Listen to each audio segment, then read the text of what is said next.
Ada saudara-saudari kita yang belum beriman, misal memberikan bantuan untuk perbaikan jalan. Baik tidak? Nah, amal bukan? Nah, amal, tapi dalam pandangan Islam itu belum bisa disebut amal soleh.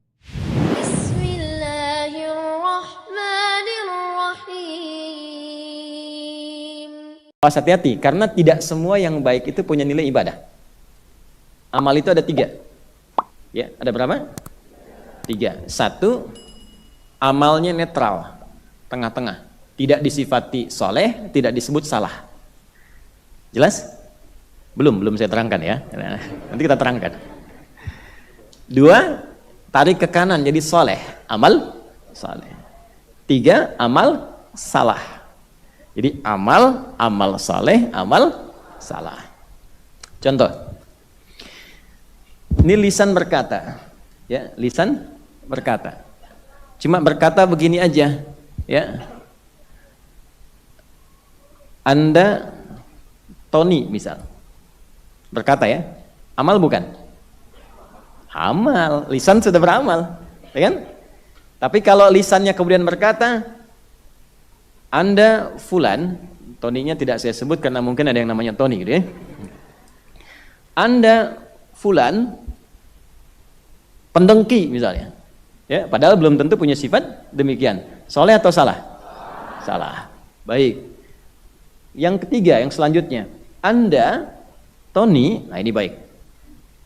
Rajin tahajud, semoga dekat dengan Allah. Soleh tidak? Soleh. Nah, itulah perbedaan antara amal tengahan ya yang standar, amal yang salah, amal yang soleh. Yang standar ini biasanya aspeknya duniawi, tidak disifati soleh dan salah. Bisa berlaku bagi orang Islam, bagi non-muslim.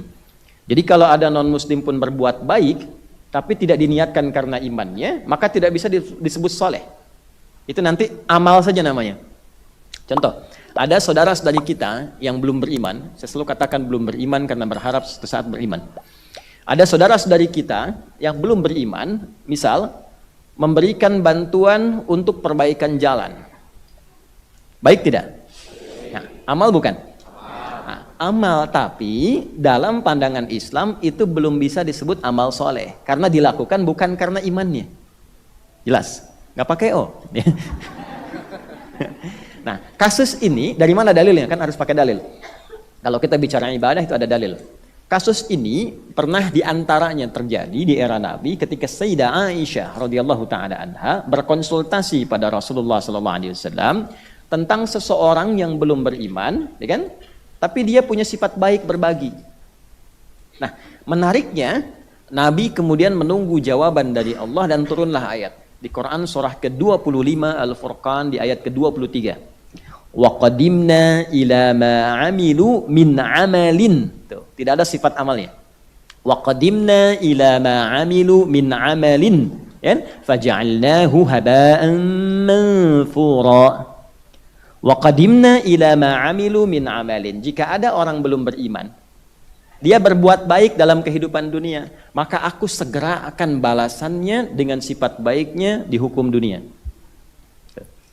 Jadi kalau dia berbuat baik, maka hukum dunia Allah balas dengan hukum dunia. Dia diapresiasi, dia disanjung, ya, dia mendapatkan perhatian dan sebagainya. Itu hukum dunia. Tapi Allah mesti adil. Tidak boleh perbuatan dengan hukum dunia kemudian dibawa hukumnya ke akhirat. Kan tidak sama. Bapak Ibu sekarang ada di mana? Tanah Kusir. Betul kan? Terus ke Tanah Suci misalnya, ke Mekah. Mau membawa kebiasaan dan hukum Tanah Kusir, boleh nggak? Boleh-boleh saja, cuman nanti di sana akan diluruskan.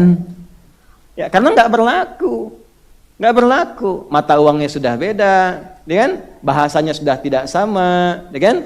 Nah, itu sebabnya yang membuat kita berpikir bahwa di dalam kondisi dunia saja sudah berbeda hukum, beda tempat, beda hukum, maka jangan sampai kita berpikir ketika pulang ke akhirat hukumnya sama dengan dunia, beda.